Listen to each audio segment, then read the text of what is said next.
Important support and resistance levels దగ్గర మనం కనుక ట్రేడ్ అనేది ప్లాన్ చేసుకుంటే మనకి ఎక్కువ ప్రాఫిట్ రావడానికి ఆస్కారం ఉంటుంది. అయితే ఈరోజు మనం చూసుకున్నట్లయితే 5 మినిట్స్ టైం ఫ్రేమ్లో ఈ యొక్క పర్టికులర్ స్టాక్ అనేది చూస్తున్నాం. దాని తర్వాత మనం నిఫ్టీ కానీ బ్యాంక్ నిఫ్టీ కానీ ఒకసారి అనలైజ్ చేద్దాం. చూడండి, ఇక్కడ పివట్ పాయింట్ 4040కి వచ్చినప్పుడు ఏం జరిగింది అనేది చూద్దాం. ఇదేం జరిగిందంటే మార్నింగ్ డైరెక్ట్గా బ్రేక్అవుట్ అయిపోయింది. అంటే ఇక్కడ రెసిస్టెన్స్ లేదని చెప్పేసి ఫస్ట్ ఇండికేషన్ ఇస్తుంది. రెసిస్టెన్స్ ఉన్నారనుకోండి ఈ పాయింట్ దగ్గర ఏం జరిగిందంటే మార్కెట్ రిజెక్షన్ జరిగింది. చూడండి, ఇక్కడ జరిగింది రిజెక్షన్. అయితే డైరెక్ట్ పైకి వెళ్ళిన తర్వాత ఏం జరిగింది, స్ట్రైట్గా వెళ్ళదు కదా మార్కెట్, ఇలా వెళుతుంది, మళ్ళీ రిట్రేస్ తీసుకుంటుంది, మళ్ళీ పైకి వెళ్తుంది, మళ్ళీ రిట్రేస్ తీసుకుంటుంది. స్ట్రాంగ్గా రిట్రేస్మెంట్ తీసుకుంది. ఏ పాయింట్ దాకా వచ్చిందనేది మనం క్లియర్గా చూసుకున్నట్టు ఇక్కడ ప్రీవియస్గా ఏదైతే రెసిస్టెన్స్ అనుకున్నామో ఆ లెవెల్ రెసిస్టెన్స్ బ్రేక్అవుట్ అయింది. వచ్చి అదే లెవెల్ దగ్గర మళ్ళీ మనకు చూడండి బుల్లిష్ ఎంగల్ఫింగ్ క్యాండిల్ ఫార్మేషన్ జరిగింది. కొంచెం జూమ్ చేస్తున్నాను ఇక్కడ, ఎందుకంటే వెరీ స్ట్రాంగ్గా ప్రీవియస్గా ఏదైతే సెల్లర్స్ ఉన్నారో వాళ్ళు డామినేట్ చేస్తూ క్యాండిల్ ఫార్మేషన్ అయితే కనిపిస్తుంది. దీని సింపుల్ కాంటెక్స్ట్లో మనం తీసుకుంటే బుల్లిష్ ఎంగల్ఫింగ్ జరిగిందని చెప్పేసి చెప్పుకోవచ్చు. కన్ఫర్మేషన్ ట్రేడ్ తీసుకోవాలి. ఇక్కడ మనకి పివోట్ సపోర్ట్ ఉంది అండ్ స్టాక్ కూడా స్ట్రాంగ్గా పైకి వెళ్ళింది, రిట్రేస్ తీసుకుంది అనుకుంటే ఆ కన్విక్షన్ డెవలప్ అయితే కానీ మనం ఏం చేయొచ్చు అంటే ఈ యొక్క పాయింట్ దగ్గర లాంగ్ ఎంట్రీ అనేది ప్లాన్ చేసుకోవచ్చు డెఫినెట్గా. నెక్స్ట్ మనకి ఉన్న ఇమీడియట్ టార్గెట్ ఏంటంటే అనదర్ పివోట్ పాయింట్ ఇక్కడ. అయితే దాని తర్వాత పివోట్ పాయింట్ రీచ్ అయిన తర్వాత వెంటనే ఏం జరిగిందనేది మనం చూసుకున్నట్టయితే టైం ఫ్రేమ్లో ఇమీడియట్గా వెంటనే ప్రాఫిట్ బుకింగ్ జరిగింది. ఓకే, ప్రాఫిట్ బుకింగ్ జరగవచ్చు, తప్పలేదు, ఎందుకంటే పివోట్ పాయింట్ ఉంది కాబట్టి. బట్ మళ్ళీ అగైన్ ఏంటంటే ప్రీవియస్ క్యాండిల్ ఏదైతే ఉందో ఆ లోని బ్రేక్ చేశారు. చూడండి, ఈ క్యాండిల్లో ప్రీవియస్గా ఉన్న రెసిస్టెన్స్ అండ్ సపోర్ట్ లెవెల్ ఏదైతే ఉందో దాన్ని బ్రేక్ చేయడం అనేది జరిగింది డౌన్ సైడ్. సో ఈ యొక్క సపోర్ట్ ఎప్పుడైతే బ్రేక్అవుట్ అయిందో మళ్ళీ ఏం చేశారంటే ప్రీవియస్గా ఎక్కడైతే సపోర్ట్ తీసుకుందో ఎక్కడ తీసుకుంది, పివోట్ పాయింట్ దగ్గర సపోర్ట్ తీసుకుంది. అంటే పివోట్ పాయింట్ అంటే ప్రీవియస్గా రెసిస్టెన్స్ ఇది బ్రేక్అవుట్ అయింది ఇక్కడ, అండ్ ఇది సపోర్ట్ లాగా వర్కౌట్ అయింది. మళ్ళీ స్లోగా ఏం చేశారంటే పివోట్ దాకా వచ్చేసారు. వచ్చి ఎగ్జాక్ట్గా పివోట్ దగ్గర ఎంట్రీ తీసుకున్నారు. ఈ కేసులో మనం ఏం చేయొచ్చు అంటే ఇది బుల్లిష్ మారుబోజు క్యాండిల్ డెఫినెట్గా 5 మినిట్స్లో. అంటే ఏం రిప్రజెంట్ చేస్తుంది, మనకి స్ట్రాంగ్ బేరిష్నెస్ని రిప్రజెంట్ చేస్తుంది. ఒకవేళ ఎంట్రీ తీసుకోవాలనుకుంటే ఈ యొక్క క్యాండిల్ పైన మనం ఎంట్రీ తీసుకోవచ్చు.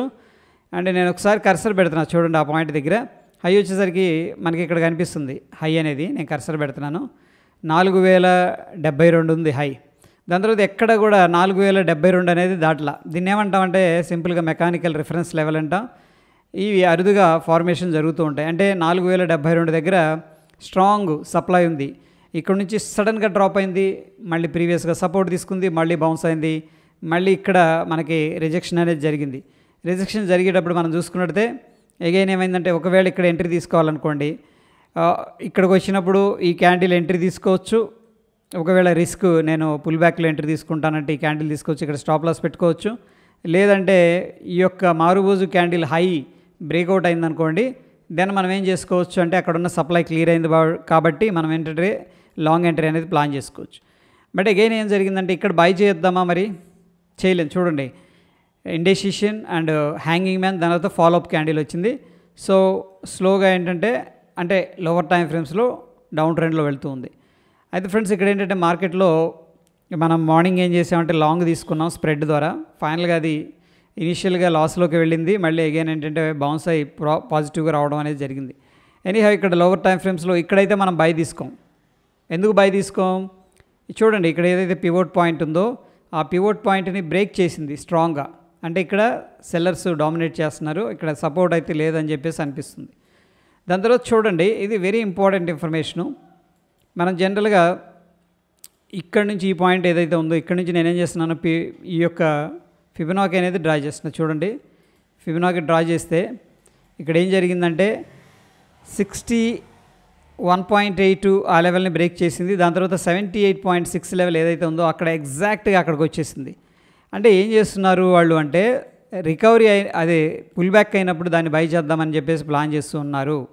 ఎందుకు మనం ఎలా చెప్పగలమంటే కరెక్ట్గా 78.6% రిట్రేస్మెంట్కి రాగానే ఇక్కడ చూడండి రిజెక్షన్ కనిపించింది అండ్ రిజెక్షన్ కనిపించింది, మళ్ళీ బుల్స్ వచ్చారు, మళ్ళీ బేర్స్ వచ్చారు, మళ్ళీ బుల్స్ వచ్చారు, మళ్ళీ బేర్స్ వచ్చారు. కానీ ఈ యొక్క లోన్ అయితే తీసేయాల, అంటే ఈ లోన్ అయితే బ్రేక్ చేయాల. గమనించండి, అగైన్ ఏంటంటే మనం ఇక్కడ ఎంట్రీ తీసుకోవడం వెరీ వెరీ రిస్కీ అనమాట. ఎందుకు రిస్కీ, ఎందుకంటే మార్కెట్ స్ట్రాంగ్ సెల్లింగ్లో ఉంది, కన్సాలిడేషన్ తీసుకొని కిందకు కూడా వెళ్ళొచ్చు. బట్ అయితే మనం అబ్జర్వ్ చేస్తే చూడండి, ప్రీవియస్గా మనకి ఒక స్మాల్ డబ్ల్యూ ప్యాటర్న్ ఫార్మేషన్ లాగా అనిపిస్తుంది 4016 దగ్గర. ఈ లెవెల్ రెసిస్టెన్స్ ఉంది. ఈ క్యాండిల్ మనకేం చెప్తుందంటే ఇక్కడ సప్లై ఏమీ లేదు అని చెప్పేసి క్లియర్గా మనకి చెప్తూ ఉంది. అండ్ మోరోవర్ ఏంటంటే ఇక్కడ చూడండి పైకి వెళ్ళింది, మళ్ళీ అదే లెవెల్కి వచ్చింది, మళ్ళీ అక్కడ పైకి వెళ్ళింది. మనకి మార్నింగ్ స్టార్ ప్యాటర్న్ అనమాట. ఈ 3 క్యాండిల్ని కలిపితే ఫస్ట్ టైం వచ్చింది, పైకి వెళ్ళింది, కిందకు వచ్చింది, మళ్ళీ మార్నింగ్ స్టార్ ప్యాటర్న్ ఫార్మేషన్ జరిగింది. అక్కడి నుంచి కూడా బ్రేక్అవుట్ అయ్యి వెళ్ళిపోయింది. చూడండి అక్కడ బ్రేక్అవుట్ అయిన తర్వాత ఈ క్యాండిల్ ఒకవేళ క్లోజ్ అయిన తర్వాత ఎంట్రీ తీసుకుంటే ఇది ఇమీడియట్గా టార్గెట్ అక్కడికైతే వెళ్ళింది. కానీ ఈ క్యాండిల్లోనే ఇక్కడ దాకా వెళ్ళిపోయింది. ఎందుకు? ఫాస్ట్గా వెళ్ళి ఇక్కడ రెసిస్టెన్స్ ఉంది కాబట్టి దాన్ని ఒకసారి టచ్ చేసి మళ్ళీ కిందకు వచ్చింది.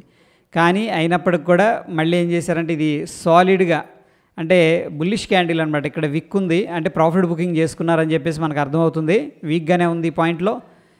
బట్ ఇక్కడ మనకు క్లోజింగ్ అయిన విధానం చూసుకున్నట్టే సాలిడ్ క్యాండిల్ కాబట్టి మనం ఏదన్నా లాంగ్ సైడ్ అనేది ప్లాన్ చేసుకోవచ్చు. ఓకే, ఎనీహౌ అక్కడ తీసుకోకపోయినా దాని తర్వాత ఏం జరిగిందో చూడండి. ఈ యొక్క హై అండ్ ఈ యొక్క రెసిస్టెన్స్ ఏదైతే ఉందనుకున్నామో ఇక్కడ ప్రీవియస్గా, ఎందుకంటే ఈ లెవెల్ బ్రేక్అవుట్ అయింది కాబట్టి ఇది రెసిస్టెన్స్ లాగా ఉంటుంది. యాక్చువల్గా ఉంది కూడా ఇక్కడ. బట్ ఈ క్యాండిల్ ఏం చెప్తుందంటే రెసిస్టెన్స్ లేదు అని చెప్పేసి చెప్తుంది. ఒకవేళ మళ్ళీ లాంగ్ ఎంట్రీ తీసుకోవాలనుకుంటే ఈ పాయింట్ పైన ఎంట్రీ తీసుకోవచ్చు.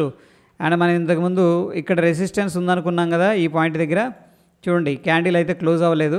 మార్కెట్ ఎప్పుడైతే ఇక్కడ 4072కి వచ్చిందో ఈ పాయింట్ దగ్గర మళ్ళీ రిజెక్షన్ జరిగింది. 1, 2, 3 అంటే 3 టైమ్స్ రిజెక్షన్ జరిగింది. దాని తర్వాత ఏం జరిగిందంటే ఫ్రెండ్స్ ఇక్కడ వెళ్ళలేకపోయింది. మళ్ళీ కిందకు వచ్చి ప్రీవియస్గా ఏదైతే రెసిస్టెన్స్ అనుకున్నామో అది ఇప్పుడు ఏమైందంటే మళ్ళీ సపోర్ట్ లాగా ఉంది. అంటే ఓ ఇంపార్టెంట్ పివోట్ పాయింట్ దగ్గర వాళ్ళు మళ్ళీ సపోర్ట్ తీసుకున్నారు. ఎలా తెలుస్తుంది మనకి? క్లియర్గా ప్రైస్ యాక్షన్ ద్వారా మాత్రమే తెలుస్తుంది. చూడండి, rejection kind of same pattern. ఇక్కడ రిజెక్షన్ డబ్ల్యూ ప్యాటర్న్ లాగా ఫార్మేషన్ జరిగింది, ఇక్కడ కూడా డబ్ల్యూ ప్యాటర్న్ లాగా ఫార్మేషన్ జరిగింది. సో కన్ఫర్మేషన్ ట్రేడ్ తీసుకోవాలి అనుకుంటే ఈ యొక్క లెవెల్ ఎప్పుడైతే బ్రేక్అవుట్ అయిందో ఏది ఈ యొక్క నెక్ లైన్ 4059 మనం ఎంట్రీ అనేది తీసుకోవచ్చు. ఇక్కడ ఒక పాసిబుల్ ఎంట్రీ ఉంది. లేదంటే ఈ యొక్క రెసిస్టెన్స్ ఏదైతే ఉందో ఈ రెసిస్టెన్స్ లెవెల్ బ్రేక్అవుట్ అయినప్పుడు మనం ఎంట్రీ తీసుకోవచ్చు. 1, 2, 3, 4 4th టైం ఏంటంటే ఇక్కడ క్లోజ్ అయింది. ఇది అటెంప్ట్ చేసింది ఏది ఈ రెసిస్టెన్స్ ఉంది దాన్ని బ్రేక్ చేద్దామని. బట్ క్లోజింగ్ ప్రైస్ అయితే ఇక్కడ ఒకవేళ ఎక్కడైనా మనం రిస్క్ తీసుకోవచ్చు.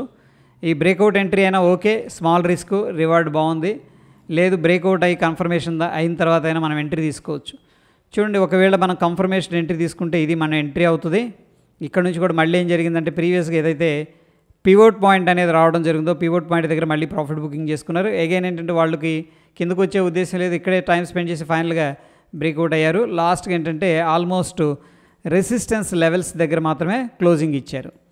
ఓకే, ఇక్కడ మనకి క్లియర్గా ఈ యొక్క పివోట్స్ అనేది చాలా హెల్ప్ చేస్తూ ఉన్నాయి. మీరు కూడా ఒకసారి అడాప్ట్ చేసుకొని చూడండి. ఇక ఒకసారి మనం ఏం చేద్దామంటే బ్యాంక్ నిఫ్టీ కూడా చూద్దాం. బ్యాంక్ నిఫ్టీ మనం ప్రీ మార్కెట్లో ఏమనుకున్నామంటే ఈ లెవెల్ అనేది ఇంపార్టెంట్ రెసిస్టెన్స్ లెవెల్, ఏది 52,000 లెవెల్ రఫ్గా. ఎందుకు ఇంపార్టెంట్ రెసిస్టెన్సు?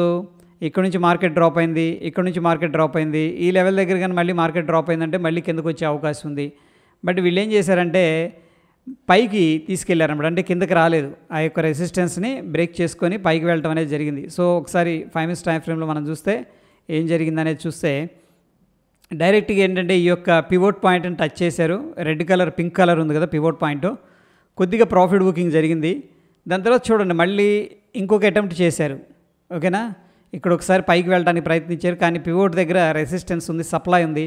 మళ్ళీ కిందకు వచ్చింది చూడండి, మళ్ళీ ఇలా వచ్చి కన్సల్టేషన్ తీసుకుని సాలిడ్ క్యాండిల్ ఫార్మేషన్ జరిగింది ఇక్కడ. సో ఎనీహౌ ఈ candle, 2 candle almost same top ఉన్నాయి కాబట్టి ఆ క్యాండిల్ పైన బ్రేక్అవుట్ అయ్యేటప్పుడు ఎంట్రీ తీసుకోవచ్చు. అండ్ దాని తర్వాత మనకేమైందంటే అగైన్ పివోట్ పాయింట్ దాకా వెళ్ళారు. స్లోగా వెళ్ళి అక్కడ మళ్ళీ ఏం చేశారు, ప్రాఫిట్ బుకింగ్ అనేది చేసుకొని మళ్ళీ కిందకి అనేది వచ్చి లాంగ్ కన్సల్టేషన్ తీసుకున్నారు. ఇక్కడ చాలా టైం అన్నమాట, ఎందుకంటే 5 minutes 1, 2, 3, 4, 5, 6, 7 దగ్గర 10, 75 1 hour స్పెండ్ చేశారు ఇక్కడ. ఓకేనా, బ్యాంక్ నిఫ్టీలో చేసి ఏం చేశారంటే ఒక లాంగ్ కన్సల్టేషను, ఇది బాక్స్ అనమాట, కన్సల్టేషన్ తీసుకొని బ్రేక్అవుట్ అయితే అయింది. చూడండి ఇక్కడ ఈ యొక్క ప్రీవియస్ క్యాండిల్ హై పైన మనం ఎంట్రీ తీసుకోవచ్చు ఒకవేళ అప్ సైడ్ బ్రేక్అవుట్ ఎంట్రీ తీసుకోవాలనుకుంటే.